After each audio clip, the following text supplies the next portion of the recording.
안녕하세요. 오늘 여러분과 함께 데이터베이스 성능 이야기, 좀 더 깊이 들어가서 클러스터링 팩터라는 것에 대해 파헤쳐 보려고 합니다. 네, 웹화면에서 다음 페이지 누르는 아주 흔한 상황부터 시작해서요. 데이터가 디스크에 실제로 어떻게 놓여 있는지, 그게 성능에 얼마나 큰 영향을 미치는지 한번 알아보겠습니다. 네, 맞습니다. 이게 오늘 살펴볼 자료들이 재미있는 게 그냥 이론만 쭉 나열하는 게 아니고요. 실제 사례들, 내 시스템이 이래서 느렸구나.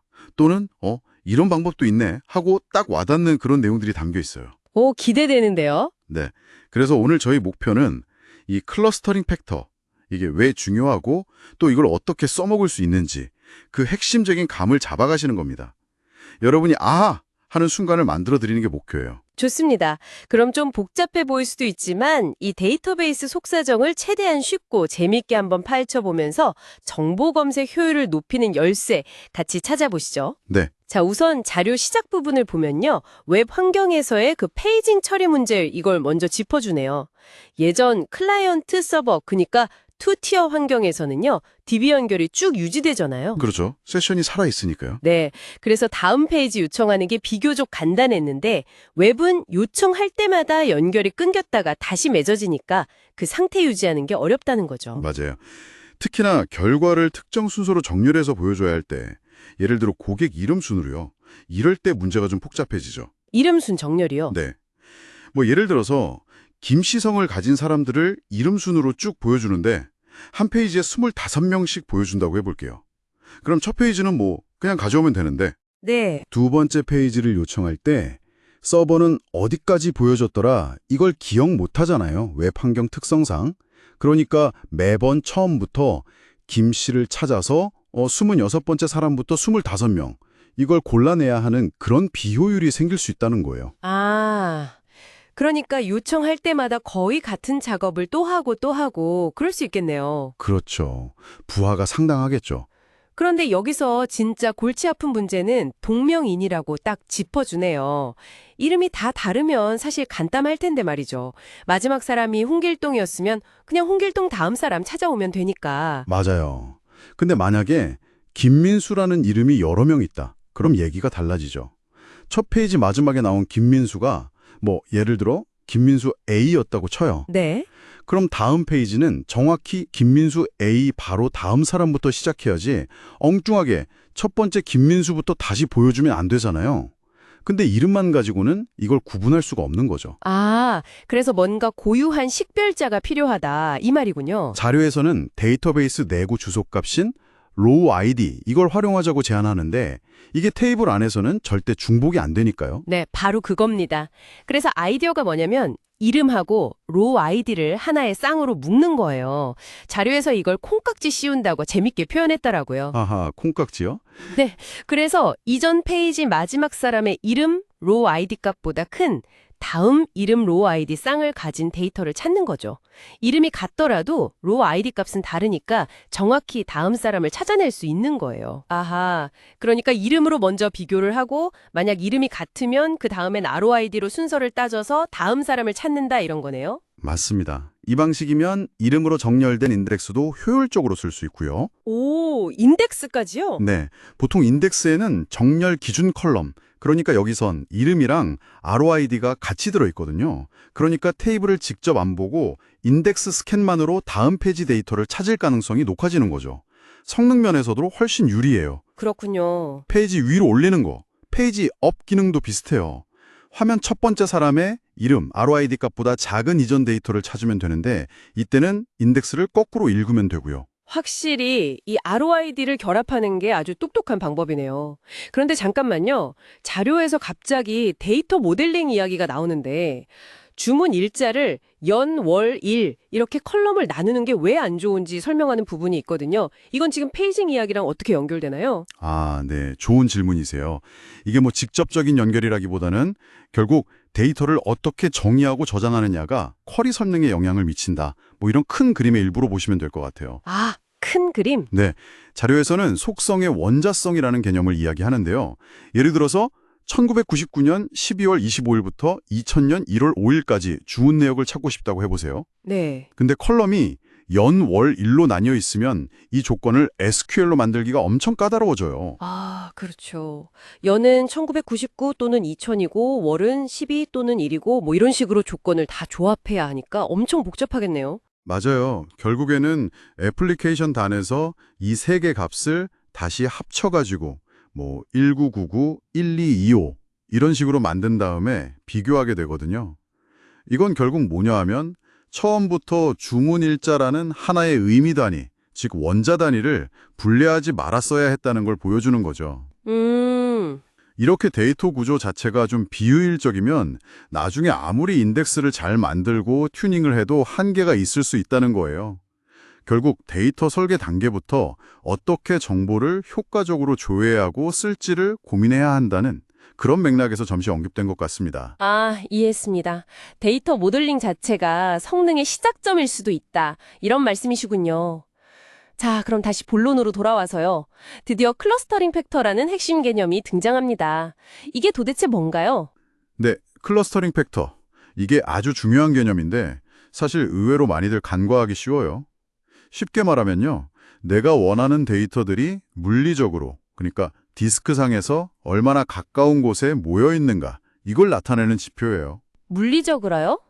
디스크상에서? 네, 우리가 보통 인덱스를 만들면 쿼리가 빨라질 거다 이렇게 기대를 하잖아요. 네, 그렇죠. 원하는 데이터의 주소, 즉 ROID를 빨리 찾을 수 있으니까요. 그런데 인덱스로 ROID를 순식간에 딱 찾았다고 해도요. 그 ROID들이 가리키는 실제 데이터들이 디스크 여기저기에 막 흩어져 있다면 어떨까요? 찾기는 빨리 찾았는데 가지러 가려면 멀다는 건가요? 그렇죠. 예를 들어 100건의 데이터를 읽어야 하는데 그 100건이 전부 다른 디스크 블록에 뚝뚝 떨어져 있다면요. 디스크 헤드가 그 100개의 다른 위치로 일일이 이동해야 실제 데이터를 가져올 수 있는 거예요. 이게 바로 디스크 I/O 부하가 커지는 상황이고 이럴 때 클러스터링 팩터가 나쁘다 또는 뭐 높다 이렇게 말해요. 아하, 그러니까 인덱스는 그냥 지도 같은 거고 지도를 보고 찾아갔더니 목적지들이 막 전국 8도에 흩어져 있으면 실제 이동 시간, 즉 데이터 읽는 시간은 오래 걸릴 수 있다 이런 거네요? 네, 반대로 데이터가 이렇게 옹기종기 모여 있으면 클러스터링 팩터가 좋으면 한두 번 디스크 접근으로 필요한 걸 싹 다 가져올 수도 있고요. 정확해요. 바로 그겁니다. 그러니까 논리적인 최적화, 뭐 인덱스 같은 것만 생각하다가 이 물리적인 데이터 배치라는 아주 중요한 요소를 놓칠 수 있다는 거죠. 와, 이거 되게 중요한 포인트 같은데요. 이 개념을 설명하는 아주 극적인 실제 사례가 자료에 나오네요. 보험사의 지도 기반 영업 지원 시스템 GIS 이야기인데 아, 네네. 그 사례 아주 유명하죠. 특정 지역 고객 조회 속도가 어떨 땐 0.1초 만에 나오는데 어떨 땐 3초 이상 걸려서 몇 달 동안 프로젝트 대금도 못 받았다는 뭐 그런 이야기요? 네, 맞아요. 정말 개발팀 입장에서는 피가 마르는 상황이었을 거예요. 원인을 막 찾아봤는데 오라클 DB 자체나 GIS 솔루션 문제는 아니었다는 거죠. 그럼 뭐였죠? 핵심은 이거였어요. 고객 테이블 데이터가요. 맨 처음에 디스크에 저장될 때 고객 번호 순서대로 쫙 로딩이 되어 있었던 거예요. 아, 고객 번호 순으로? 네. 그런데 정작 시스템에서는 주로 우편 번호로 데이터를 검색하고 있었다는 점이에요. 아, 그럼 특정 우편 번호를 쓰는 고객들은 실제 디스크상에서는 고객 번호 순서에 따라서 여기저기 막 흩어져 있었겠네요. 그렇죠. 그래서 그 우편 번호로 조회할 때마다 디스크를 엄청 헤매고 다녀야 했던 거고요. 맞습니다. 특히 이제 디스크 캐시에 데이터가 없을 때 조회하면 느렸다가 한번 읽고 나면 캐시에 올라오니까 그 다음에 빨라지고 이런 현상이 반복되니까 원인 파악이 더 어려웠던 거죠. 이게 바로 클러스터링 팩터가 나빠서 생긴 성능 문제의 아주 전형적인 예시예요. 와, 해결책은 그럼 간단했겠네요. 고객 테이블을 아예 우편 번호 순으로 정렬해서 다시 저장하는 거였나요? 네, 개념적으로는 그렇죠. 시스템이 주로 사용하는 방식에 맞춰서 데이터의 물리적인 순서, 배열을 바꿔준 거예요. 그랬더니 뭐 3초 넘게 걸리던 조회가 순식간에 0. 몇 초로 줄어드는 아주 극적인 성능 향상이 있었다고 합니다. 와, 단순히 데이터 순서만 바꿨을 뿐인데 결과는 엄청나네요. 근데 여기서 또 다른 문제가 있었다면서요? 그 2천만 건이나 되는 데이터를 정렬해서 다시 넣는 작업 자체가 너무 오래 걸렸다고요. 그렇죠. 그것도 문제였어요. 일반적인 방식으로 한 건씩 읽어서 정렬하고 다시 인서트하고 이런 식으로는 도저히 뭐 서비스 오픈 시간을 맞출 수가 없는 상황이었던 거죠. 열흘이 걸릴 거다 뭐 이런 예측까지 나왔다고 하니까요. 와, 열을. 그래서 이때 전문가가 쓴 해결책이 정말 기발하던데요. Create Table as Select, 줄여서 CTAS라는 구문을 썼는데 이게 당시 오라클 버전에서는 셀렉트 하면서 바로 오더 바이로 정렬해서 테이블 만드는 기능이 없었다면서요. 네, 맞아요. 그게 안 됐어요. 그래서 그룹 바이를 이용해서 정렬 효과를 냈다고요? 이게 어떻게 가능한 거죠? 네, 그게 아주 재치 있는 변건이었어요. 우편 번호당 고객 아이디처럼 거의 고유한 값들로 그룹 바이를 걸면요. 실제 결과 데이터 건수는 줄어들지 않으면서 데이터베이스 내부적으로는 극히 값 기준으로 정렬 작업이 일어나거든요. 아, 그룹 바이가 원래 그런 용도가 아닌데 그걸 활용한 거네요? 네, 일종의 트릭이죠. 여기에다가 병렬 처리 옵션, 패러렐 옵션하고 또 로그 기록을 최소화하는 언리커버러블, 뭐 요즘은 엔롤로깅이라고 하죠. 이런 옵션을 같이 써서 그 어마어마한 대용량 데이터 생성 작업을 불과 수십 분 만에 끝냈다고 합니다. 기술적인 제약을 아주 창의적인 아이디어로 돌파한 좋은 사례죠. 이야, 정말 대단하네요. 이런 식으로 데이터를 물리적으로 재정렬하는 게 클러스터링의 핵심 원리 같은데, 그럼 데이터베이스에는 아예 이런 작업을 위한 정식 기능도 있는 거죠? 클러스터라는 기능 말이에요? 맞습니다. 앞서 본 보험사 사례는 어떻게 보면 일회성으로 데이터를 재정렬한 거지만 클러스터 테이블이라는 걸 아예 생성하면요. 특정 컬럼, 이걸 클러스터 키라고 부르는데 이 클러스터 키 값을 기준으로 관련 데이터들이 항상 물리적으로 같은 블럭이나 아니면 연속된 블럭에 저장되도록 강제할 수 있어요. 오, 항상요? 그럼 데이터가 새로 입력되거나 수정될 때도 알아서 제자리를 딱 찾아 들어가는 건가요? 네, 그렇게 설계된 거죠. 그리고 클러스터 테이블이랑 같이 쓰이는 클러스터 인덱스라는 게 있는데 이게 일반적인 비트리 인덱스하고는 조금 달라요. 어떻게 다른가요? 보통 비트리 인덱스는 모든 행, 그러니까 로우마다 인덱스 항목이 하나씩 있잖아요. 근데 클러스터 인덱스는 클러스터 키값, 예를 들면 특정 우편 번호 하나당 딱 하나의 인덱스 항목만 가져요. 그리고 그 항목은 해당 키값에 해당하는 데이터들이 모여있는 첫 번째 블록 주소를 가리키죠. 아, 그럼 클러스터 인덱스에서 그 시작 주소만 찾으면 그 다음부터는 그냥 쭉 이어서 읽기만 하면 필요한 데이터가 다 나오는 거네요? 훨씬 효율적이겠어요. 그렇죠. 디스크 헤드가 막 이동할 필요가 줄어드니까요. 이 클러스터에는 크게 두 가지 종류가 있다고 자료는 설명하는데요. 하나는 싱글 테이블 클러스터예요. 싱글 테이블? 네, 방금 본 보험사 사례처럼 하나의 테이블 안에서 특정 컬럼, 예를 들어 우편 번호 같은 걸 기준으로 데이터를 모으는 거죠. 이건 특정 범위로 넓게 검색할 때 유리해요. 뭐 특정 기간 동안의 데이터 조회 같은 거요. 네. 그럼 다른 하나는 뭐죠? 다른 하나는 멀티 테이블 클러스터예요.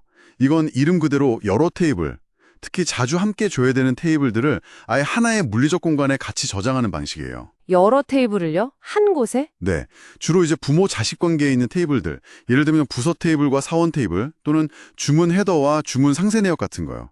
이런 걸 같이 묶어서 저장하는 거죠. 와, 그럼 주문 헤더랑 상세 내역을 같이 저장하면 어떻게 되는 건가요? 예를 들어 특정 주문 번호, 이게 이제 클러스터 키가 되겠죠. 이 주문 번호에 해당하는 주문 헤더 정보, 바로 뒤에 물리적으로요.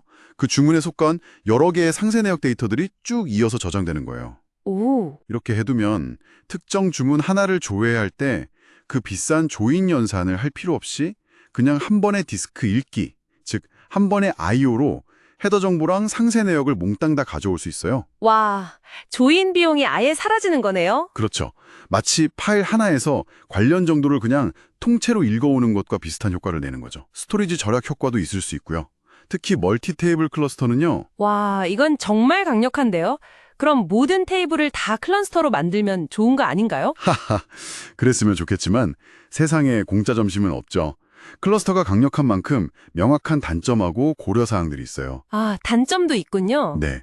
일단 셀렉트 성능, 특히 특정 키로 넓은 범위를 조회하거나 항상 같이 조인되는 테이블 조회 성능은 확실히 좋아져요. 이건 장점이죠. 네. 하지만 데이터를 새로 입력하는 인설트나 수정하는 업데이트, 삭제하는 딜리트 이런 DML 작업들은 오히려 성능이 나빠질 수 있어요. 오행, 왜 그렇죠? 데이터가 아무데나 저장되는 게 아니라 정해진 물리적 위치, 그러니까 클러스터 키값에 따라서 딱 제자리에 저장되어야 하잖아요. 아, 그러니까 빈 공간을 찾거나 데이터를 좀 옮겨야 할 수도 있고 이런 추가적인 작업이 필요할 수 있어요. 특히 클러스터 키값 자체가 바뀌는 업데이트는 거의 뭐 재앙 수준이에요. 기존 위치에서 데이터를 싹 빼서 완전히 새로운 위치로 옮겨야 하니까 부하가 엄청나죠. 그렇군요. 또 클러스터 키값에 따라서 데이터 양이 너무 들쭉날쭉하다. 뭐 어떤 키값은 데이터가 엄청 많고 어떤 건 거의 없다. 이러면 공간이 낭비되거나 효율이 떨어질 수도 있고요. 그렇군요. 셀렉트는 빨라지지만 DML, 그러니까 입력, 수정, 삭제는 느려질 수 있다. 이거 완전 트레이드오프네요. 그럼 클러스터는 도대체 언제 쓰는 게 좋을까요? 네. 그래서 신중해야 하는데요. 일단 데이터량이 아주 많고 특정 키값으로 넓은 범위, 예를 들면 특정 날짜 구간이라든지 특정 지역 같은 이런 넓은 범위를 자주 조회하는 경우 이때는 싱글 테이블 클러스터를 고려해 볼 수 있고요. 네. 혹은 항상 같이 묶어서 조회되는 테이블 그룹이 있고 그 조인 비용이 너무 부담된다 할 때는 멀티 테이블 클러스터를 생각해 볼 수 있죠. 그리고 아주 중요한 건 클러스터 키로 사용할 컬럼의 값이 거의 변경되지 않아야 한다는 거예요. 이게 중요해요. 키값 변경이 거의 없을 때. 반대로 말하면 온라인 트랜잭션 처리, OLTP 시스템처럼 입력, 수정, 삭제가 아주 빈번하거나 데이터 양이 그렇게 많지 않아서 그냥 일반 인덱스만으로도 충분하거나 아니면 클러스터 키값이 자주 바뀐다면 클러스터는 오히려 안 쓰는 게 좋겠네요. 정확합니다. 시스템의 데이터 접근 패턴하고 특성을 정말 잘 이해하고 신중하게 결정을 내려야 해요. 그리고 추가적으로 클러스터를 사용하면 데이터베이스 옵티마이저가 클러스터 구조를 좀 우선적으로 고려해서 실행 계획을 세우는 경향이 있어요. 옵티마이저 행동도 바뀌나요? 네. 마치 예전에 규칙 기반 옵티마이저 RBO처럼 특정 접근 경로를 선호할 수가 있다는 거죠. 그래서 기존에 쓰던 인덱스 중 일부는 이제 불필요해질 수도 있으니까 그런 것도 좀 정리해 주는 게 필요하고요. 이야, 오늘 정말 많은 걸 배웠네요. 웹페이지 넘기는 간단해 보이는 문제에서 시작해서 데이터의 물리적인 배열, 즉 클러스터링 팩터가 성능에 이렇게 큰 영향을 미치고 또 이건 개선하기 위한 클러스터라는 기능까지 아주 깊이 파고들었어요. 네. 단순히 인덱스만 추가하는 걸로는 해결되지 않는 그런 성능 문제의 답이 어쩌면 데이터가 놓인 물리적인 위치에 있을 수 있다는 게 아주 흥미로웠습니다. 네, 맞아요. 클러스터링은 특히 대용량 데이터를 다루거나 특정 패턴의 조회가 아주 지배적인 시스템에서는 정말 강력한 성능 개선 무기가 될 수 있습니다. 하지만 말씀하신 대로 DML 부하 증가라는 명확한 대가가 따르기 때문에 도입 전에는 반드시 시스템의 특성을 면밀히 분석하고 그 효과와 부작용을 신중하게 저울질을 해야 합니다. 네. 오늘 저희 이야기가 여러분의 시스템을 바라보는데 조금이나마 새로운 관점을 제공했기를 바랍니다. 마지막으로 자료에서 던진 흥미로운 질문 하나를 여러분과 나눠볼 거예요. 아까 동명이인 처리할 때 이름 플러스 ROID 조합으로 비교하는 방식도 사실은 인덱스에서 이미 처리한 앞선 김민수들의 데이터 블록을 불필요하게 다시 읽을 가능성이 있다. 이런 지적이었거든요. 네. 그 미세한 비효율에 대한 이야기죠. 네, 이 미세한 비효율마저 없앨 수 있는 정말 궁극의 페이징 처리 방법은 과연 무엇일까? 이것이 오늘 저희가 여러분께 남기는 생각할 거리입니다. 다음 분석에서도 또 유익한 내용으로 찾아뵙겠습니다. 감사합니다.